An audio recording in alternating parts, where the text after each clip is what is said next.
தொடர்ந்து நேரத்திற்கான தலைப்புச் செய்திகளை பார்க்கலாம். பிரதமர் நரேந்திர மோடி ஜனவரி முதல் வாரத்தில் தமிழகம் வர உள்ளதாக தகவல். நைனா நாகேந்திரன் மேற்கொண்டு வரும் தேர்தல் சுற்றுப்பயணத்தின் நிறைவு விழாவில் பங்கேற்க திட்டம்.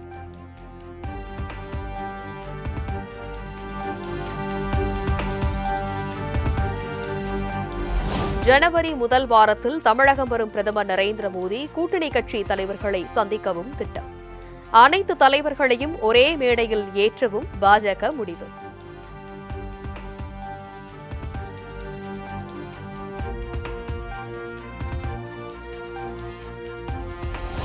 வரும் 15ஆம் தேதி தமிழகம் வருகிறார் உள்துறை அமைச்சர் அமித் ஷா.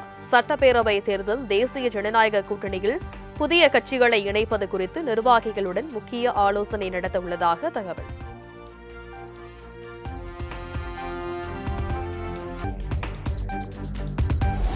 பரபரப்பான சூழ்நிலையில் டெல்லி புறப்பட்டு சென்றார் தமிழக பாஜக தலைவர் நைனா நாகேந்திரன்.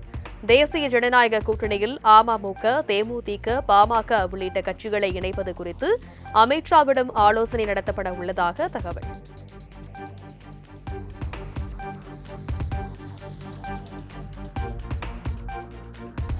ஓபிஎஸ் தலைமையில் டிசம்பர் 15ஆம் தேதி நடைபெற இருந்த அதிமுக தொண்டர்கள் உரிமை மீட்பு குழுவின் ஆலோசனை கூட்டம் ஒத்திவைப்பு.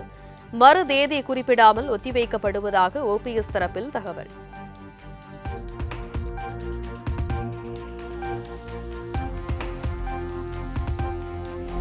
ஜிஎஸ்டிபி வளர்ச்சி விகிதத்தில் மாநிலங்களை எல்லாம் பின்னுக்கு தள்ளி தமிழ்நாடு சாதனை படைத்துள்ளதாக முதலமைச்சர் மு.க.ஸ்டாலின் பெருமிதம். 2031ஆம் ஆண்டு திராவிட மாடல் 2.0 நிறைவுறும் போது தமிழ்நாடு முதலிடத்தில் இல்லாத துறையே இல்லை என்ற நிலையை உருவாக்கி காட்டுவேன் எனவும் உறுதி.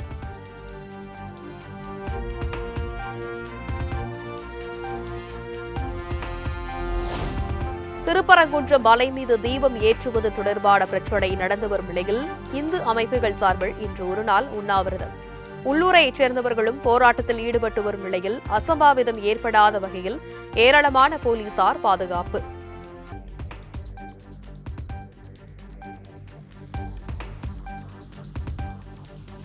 திருப்பரங்குன்றம் விவகாரத்தில் போராட்டம் நடத்துவது அவரவர் உரிமை என அமைச்சர் சேகர்பாபு விளக்கம்.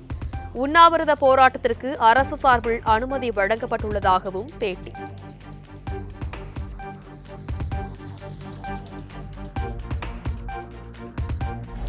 ஓ பன்னீர்செல்வம், டிடிவி தினகரன் ஆகியோர் தேசிய ஜனநாயக கூட்டணியில் சேர்ப்பது பற்றி இபிஎஸ் தான் முடிவெடுப்பார். தேமுதிக, பாமக கட்சிகள் என்டிஏ கூட்டணியில் இணைய வேண்டும் என அண்ணாமலை அழைப்பு.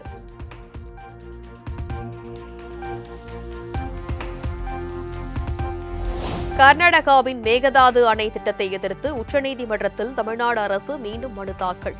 காவிரி டெல்டா விவசாயிகளின் நலன்களை தமிழக அரசு தொடர்ந்து பாதுகாத்து வருவதாகவும் அமைச்சர் துரைமுருகன் அறிக்கை.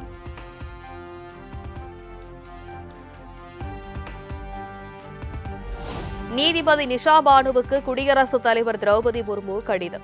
டிசம்பர் 20ஆம் தேதிக்குள் கேரள உயர்நீதிமன்றத்தில் பணியில் சேர நீதிபதி நிஷா பானுவுக்கு உத்தரவு.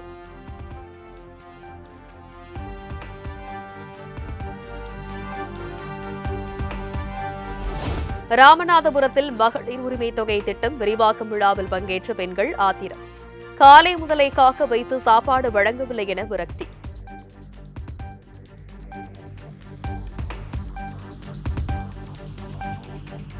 திருப்பத்தூரில் நடந்த வெல்லும் தமிழ் பெண்கள் நிகழ்ச்சியில் பத்திரிகையாளரை ஒருமையில் திட்டிய ஜோலார்பேட்டை எம்எல்ஏ. கண்ணு தெரியாத குருடன் வந்துட்டான் என பேசியதால் பொதுமக்கள் முகசுழிப்பு.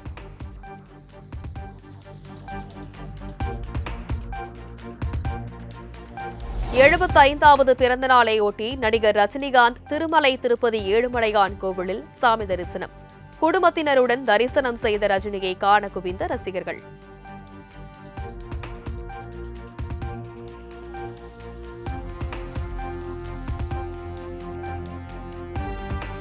கொல்கத்தா சால்ட் லோக் மைதானத்தை அடித்து நொறுக்கிய மெஸ்ஸி ரசிகர்கள். மெஸ்ஸியை காண முடியாத ஆத்திரத்தில் டென்ட் மற்றும் இருக்கைகளை அடித்து நொறுக்கி ஆவேசம்.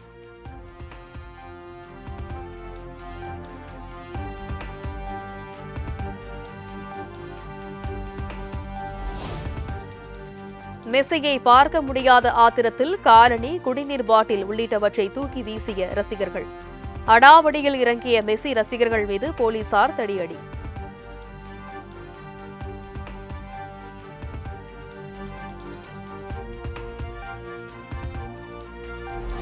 கால்பந்து போட்டியின் ஜாம்பவான் லியோனல் மெஸ்ஸியின் சிலை திறப்பு. கொல்கத்தாவின் ஷார்ட் லேக் மைதானத்தில் உள்ள 70 அடி உயர சிலையை காணொலி காட்சி மூலம் திறந்து வைத்த மெஸ்ஸி.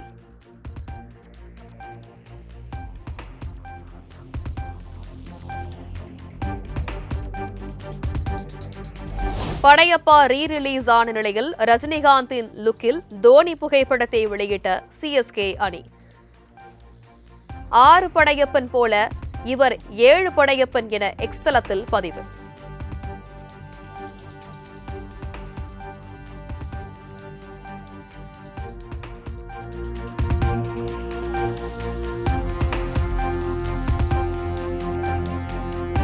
கோவை மாவட்டம் ஒண்டிப்புதூர் அருகே படையப்பா ரீ-ரிலீஸ் செய்யப்பட்ட திரையரங்கில் ரசிகர்கள் ரகளை.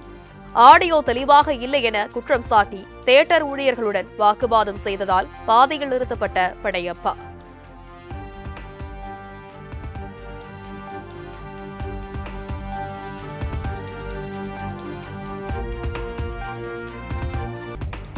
$3,645 மில்லியன் கொள்ளளவு கொண்ட செம்பரம்பாக்கம் ஏரியில் முதல் முறையாக 100% நீர் நிரம்பியது. முழு கொள்ளளவை எட்டிய நிலையில் 250 கன அடி உபரி நீர் வெளியேற்றம்.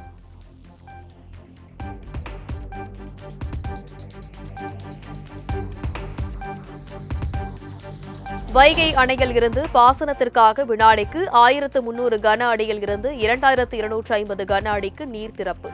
அதிக அளவில் நீர் வெளியேற்றப்படுவதால் ஆற்றங்கரையோர மக்களுக்கு எச்சரிக்கை.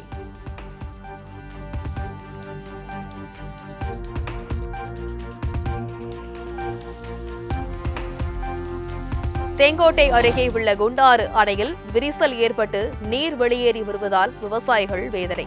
38 ஆண்டுகள் பழமை வாய்ந்த அணையில் போர்க்கால அடிப்படையில் பணிகள் மேற்கொள்ள அரசுக்கு மக்கள் கோரிக்கை.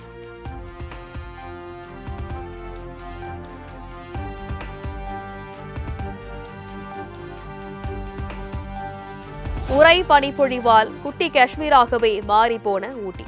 காமராஜர் அணையில் உறை பனிநீர் ஆவியாக செல்வதைக் கண்டு ரசித்த மக்கள்.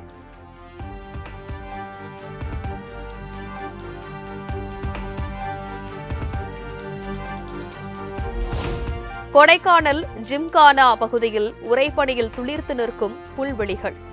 8 டிகிரி செல்சியஸுக்கும் குறைவாக பனி நிலவுவதால் மக்களின் இயல்பு வாழ்க்கை பாதிப்பு.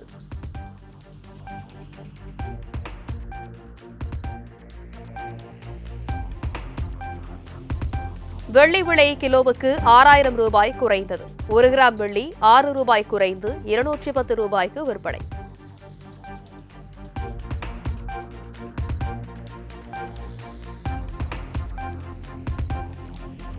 கேரள மாநிலத்தின் 1199 உள்ளாட்சி அமைப்புகளுக்கு நடத்தப்பட்ட உள்ளாட்சி தேர்தல் வாக்கு எண்ணிக்கை விறுவிறுப்பு.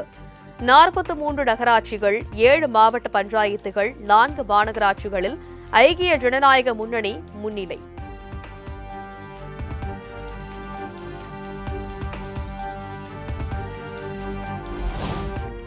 டெல்லியில் சன்சாத் மார்க் பகுதியில் 356 என்ற விகிதத்தில் காற்று மாசு. சுவாச கோளாறு, உடல்நிலை பாதிப்பு ஏற்பட்டு வருவதால் பொதுமக்கள் கடும் அவதி.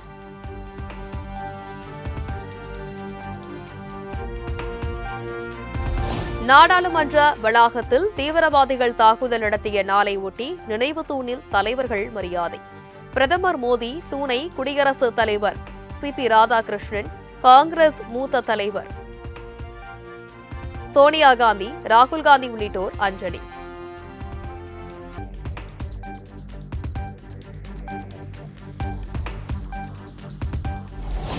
இந்தியா, சீனா, ரஷ்யா, ஜப்பான் நாடுகளுடன் இணைந்து புதிதாக C5 அமைப்பை உருவாக்க அமெரிக்கா திட்டம். G7 அமைப்புக்கு மாறான இந்த திட்டத்தை வெள்ளை மாளிகை மறுத்தாலும் டிரம்பின் நடவடிக்கைகள் அதனை உறுதி செய்வதாக ஆய்வாளர்கள் தகவல்.